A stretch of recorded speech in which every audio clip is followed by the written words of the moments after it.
Ito nga yung kauna-unahang breakfast namin dito sa pinapagawa nating beach house, mga kulay. Napakasarap na talaga sa pakiramdam. Oops.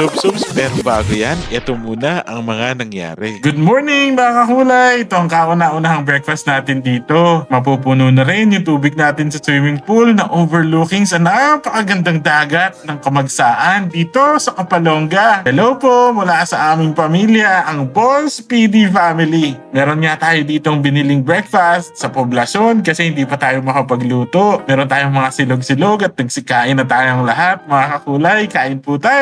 Si MZ, meron siya dyang sisig. Si Nathan, meron siya dyang tosino. Tapos si Panda, nangungulit. Gusto rin niyang sumama at makikain sa amin. Ito na nga ang itsura ng ating dining, mga kakulay. Almost done na. Konti na lang. Ito naman ang ating sala o living room. Talaga namang pinaghandaan namin mabuti. Itutour namin kayo, mga kakulay. Huwag kayong mag-alala kapag tapos na. Pero ito na yung sneak peek ng aming beach house. Talaga namang dugo at paawis ang aming inalay dito para ma-achieve yung gustong-gusto naming looks at disenyo. Nag-ayos nga tayo at nagbuo ng mga electric fan dito para naman medyo presko na habang ginagawa ang mga aircon natin. Nandito rin sila Bilog at mga anak ni Mark kasi magpapaalam na sila sa atin at uuwi na sila ng Cavite. Maraming salamat sa inyo. Bye-bye Bilog. Bye-bye Mini Mark. Makalipas ng ilang minuto, pumunta nga tayo sa dagat para ma-enjoy ang napakaganda nating tanawin at ang White Sand Beach harap natin, mga kakulay. Yan nga ang itsura ng beach dito. Talaga namang nakaka-relax, talaga namang breathtaking, talaga namang sariwa ang hangin, at talaga namang maipagmamalaki ang Kamagsaan dito sa Kapalonga. Si Ron nga, pumunta dun sa bandang dulo at mababaw pa rin ang tubig. Siyempre, hindi tayo magpapatalo, maliligo na rin tayo. Hindi pa kasi puno yung swimming pool, kaya sa dagat muna tayo. Inabutan na tayo ng gabi, tapos kailangan natin bumili ng dinner, kaya kailangan natin bumiyahe mula dito sa Kamagsaan papunta dito sa Onyok, sa poblasyon. Tapos umorder na kami ng dinner namin, mga kakulay. Ang masarap dito, yung inasal na petso at saka itong in-order naming liempo inasal. May libreng sabaw din dito, masarap din ang lumpia. Kain po tayo ulit, mga kakulay. Siyempre, ang magpapasarap lalo dyan ay ang toyo mansi na may sili na ilalagay sa kanin. Ay, ang sarap talagang mabuhay, mga kakulay.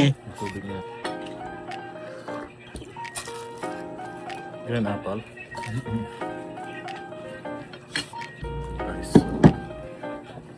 After natin kumain, syempre binilan din natin ng pagkain ang mga kids at si Papsing. At bumiyahe na nga tayo pabalik ulit ng Kamagsaan. Madilim na talaga ang daan, pero dumaan muna tayo kala Ate Baby at kay Direk Balse. Kasi naghanda sila sa atin. Pinagluto nila tayo ng spaghetti at gram cake, mga kaulay. Kung mapapansin nyo, pagbalik namin ng beach house, wala pang kuryente kasi inaayos pa ang linya dito. Kaya medyo madilim. Pero I have nothing to complain kasi life is good, mga kaulay. Masarapan nga si Nathan at ang sabi niya ay, Thank you, Tita Baby, for the spaghetti.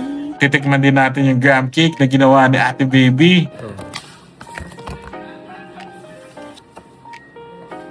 Yum! Talaga naman ang sarap. Salamat, Ate Baby! You're the best! Salamat mga kakulay sa pagsama sa amin sa another food and travel adventure. Bukas ulit ha! Yun lang! Thanks! Bye!